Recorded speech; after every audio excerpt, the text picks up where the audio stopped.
Joe Biden has had a credibility problem going back decades. The president has learned so much about this virus, having now gone through it. He literally stared down coronavirus. It looks like he's on the back end of it. The two best words I've ever heard Doc Conley say, he's back. Now, from the ReliefFactor.com studios, here's Mike Gallagher. But it appears to millions and millions of people, the words "he's back" strike terror in their hearts and dismay and disgust. Welcome in. It's Wednesday, October the 7th. The countdown is on. Tonight, of course, the vice presidential debate between Mike Pence and Kamala Harris. It'll be, I think, a very different tone from the first presidential debate. Incidentally, Biden doesn't even want a second debate if the president still tests positive for COVID. I don't exactly know how it works. I think you can get tested after you've been through the virus, and then you will eventually have a negative test. I just don't know how long that takes. And Joe Biden may very well be trying to set up an excuse to not debate the president a second or third time. Just hold on to that first one. So it's a variation of what I've told you all year he's going to do, and that's try to avoid the debate, but who knows? Tonight there's going to be plexiglass between Vice President Pence and Senator Harris. They're 12 and a half feet apart from each other, but it doesn't look that bad. I mean, I saw the set last night on TV, and it's, all red, white, and blue, and stage all set up with the weird plexiglass in the middle. Of course, coronavirus is still with us, and everybody wonders when this thing plays out. I saw this morning 3 NFL players tested positive. Does that mean they'll shut down games in the NFL? When a child tests positive, they shut the school down.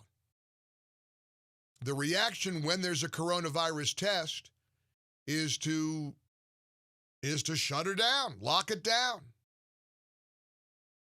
Former Vice President Biden has promised if the scientists tell him to lock the country down, we will be locked down.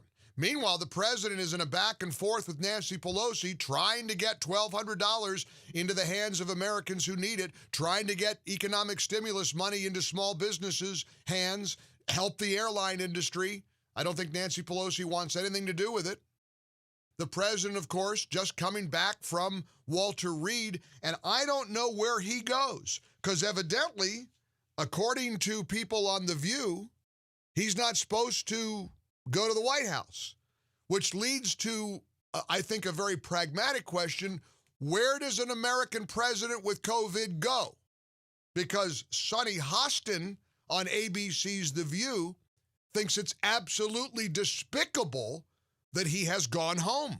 Yeah. Imagine all the White House housekeepers, imagine the butlers, imagine all the staff that work to keep the White House running, that he has now put in harm's way.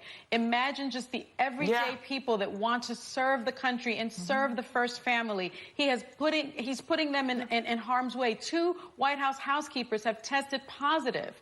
And I think it was Chelsea Clinton that tweeted out yesterday that she's so close to many of those people and she fears for their lives. I mean, what kind of man, not just president, what kind of man would act in this way to endanger the lives of people that are taking care of him and his family?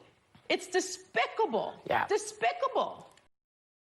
Incidentally, we could do a whole show on why Chelsea Clinton is still close to people who still work in the White House. That is a little bit alarming, considering the contentious nature of the things that Chelsea Clinton has said about the current administration.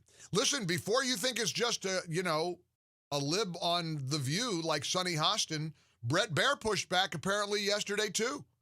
Brett Baier from Fox News said, there are 2 housekeepers that have tested positive. So where do they want him to go?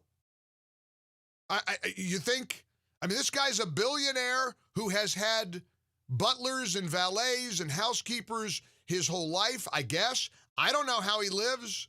I know that he doesn't live like anybody else. Presidents don't live like anybody else. Presidents have their every want and desire attended to. He doesn't take out the trash. He's not, you know what I mean? He's not slaving over the kitchen stove. Where should he go? And I mean it. Let's just put it on the table for a few minutes. 1-800-655-MIKE. We got a lot to go through today. We got to preview the vice presidential debate, see what you think. We want to talk about the president's game of, I don't know, some would call it chicken. I'd call it chess. He's trying. He tweeted last night, let's get money into the hands of Americans. Where are you, Nancy Pelosi? She's nowhere to be found when it comes to economic stimulus, and we'll see if you think that's going to be a winning strategy for the president or not. But in the meantime, let's just begin here in the ReliefFactor.com studios with a question. Where would the Sonny Hostins and the Brett Bears of the world suggest President Trump go to fully recover from COVID? I'm all ears. 1-800-655-MIKE. Press 1 to come on air with us, 2 to leave a voicemail message. You can always text us your comments at the MyPillow text line, which is also 800-655-MIKE. But whatever you do, please join us here on the Mike Gallagher Show.